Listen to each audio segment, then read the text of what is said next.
Hi everyone, welcome back to my daily painting series. Today I'll show you how to create a painting that looks like a stained glass piece. To start, I begin with a freehand sketch directly on my surface. When you're sketching, it's important to keep a little bit of a distance between your lines. The reason for this is because I'll be using a squeeze-out paint to create the stained glass outlines, which need space so they don't merge together.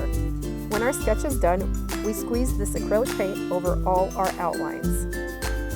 It's important to squeeze enough paint to create a thick outline. We don't want our lines too thin, otherwise the paint or ink will cover the line. Try to squeeze in one long continuous line so that we don't create a bunch of bumps each time we stop. For today's painting, the materials I'm using are a paintbrush, water, and acrylic inks. Acrylic inks are really fun to work with because they flow easily between our outlines and they come in a beautiful variety of colors. If you don't have acrylic inks, you can also use regular acrylic paint. You just have to water it down a bit.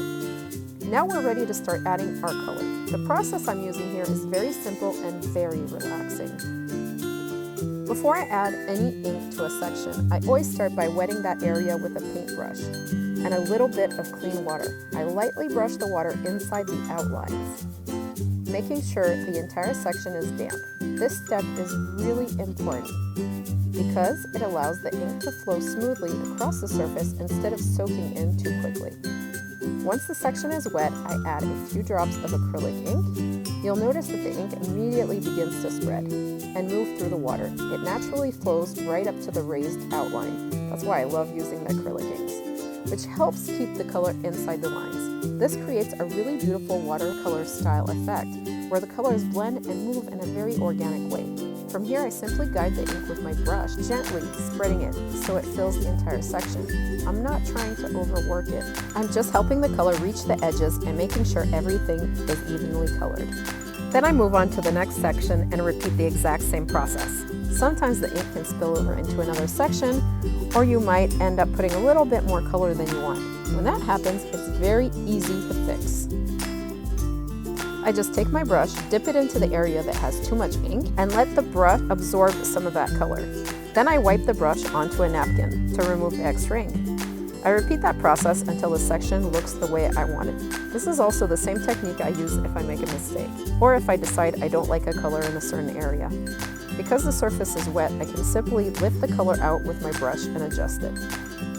Another fun thing you can do is go back and add a second color to a section.